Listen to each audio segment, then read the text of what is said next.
সবার আগের অধিকার আমাদের ভোটের অধিকার। আমাদের অঙ্গীকার হোক দৃঢ়, আমাদের সংগ্রাম হোক ঐক্যবদ্ধ। এবারের অঙ্গীকার নির্বাচিত সরকার, আগামী প্রধানমন্ত্রী। আমরা সবাই বিশ্বাস করি আগামী প্রধানমন্ত্রী জি এই জনাব তারেক রহমানের স্বপ্ন বাস্তবায়ন, বাংলাদেশ জাতীয়তাবাদের স্বপ্ন বাস্তবায়ন।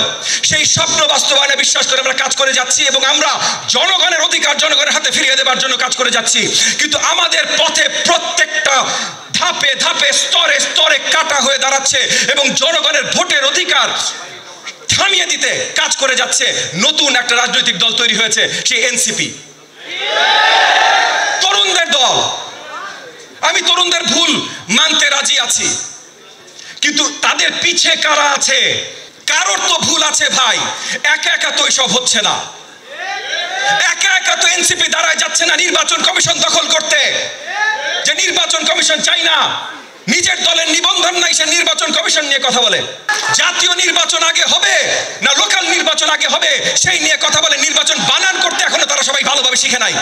এবং তাদের সহযোগী দল হয়ে আরো বেশ কিছু দল দাঁড়িয়েছে, তাদেরও নিবন্ধন নাই। ঠিক আছে ভাই, আরো বেশ কিছু দল তাদের সহযোগী দল হয়ে দাঁড়িয়েছে, যারা এখন বাংলাদেশের জনগণের বিপরীতে দাঁড়াতে চেষ্টা করছে। সবার আগের অধিকার আমাদের ভোটের অধিকার। 15 বছর আমরা আন্দোলন করেছি। আজকে এখানে যারা আছেন ভাই, আমার বিএনপি নেতা কর্মী ভাই ও বোনেরা, আপনারা সবাই আন্দোলন করেছেন। সবচেয়ে বেশি ত্যাগ স্বীকার করেছেন আপনাদের চেয়ারপারসন সফল প্রধানমন্ত্রী বেগম খালেদা জিয়া, এবং তারপর সবচাইতে বেশি সাফার করেছেন আপনাদের ভারপ্রাপ্ত চেয়ারপারসন জনাব তারেক রহমান। যেই অধিকারের জন্য আপনারা আমরা সবাই রাজপথে ছিলাম, সাফার করেছি, গুলি খেয়েছি, অত্যাচারিত হয়েছি, আজকে সেই অধিকার আবার নতুন কিছু ছেলে পেলে এসে লুণ্ঠন করতে চায়। আমরা কি হইতে দিব? আমরা কখনোই হইতে দিব না ভাই। আজকে যে 3টা বিষয় নিয়ে আলোচনা করলাম, কৃষি, পরিবেশ ও নগর জীবন, এগুলো বাংলাদেশের অস্তিত্বের মূল। আমরা আবারও ধন্যবাদ জানাই বিএনপির ভারপ্রাপ্ত চেয়ারম্যান জনাব তারেক রহমানকে, যিনি প্রথমবারের মতো একটি ঐক্যবদ্ধ রূপরেখায় এই সব সংকটের মূলগত সমাধান তুলে ধরেছেন। আমরা দৃঢ়ভাবে বিশ্বাস করি এই রূপরেখা বাস্তবায়নের মধ্যে দিয়ে বাংলাদেশ তার হারানো গৌরব ফিরে পাবে। আমাদের অঙ্গীকার হোক দৃঢ়, আমাদের সংগ্রাম হোক ঐক্যবদ্ধ। জনাব তারেক রহমানের নেতৃত্বে চলুন বলি, কৃষককে বাঁচাতে হবে, পরিবেশকে রক্ষা করতে হবে এবং নগরকে করতে হবে বাসযোগ্য।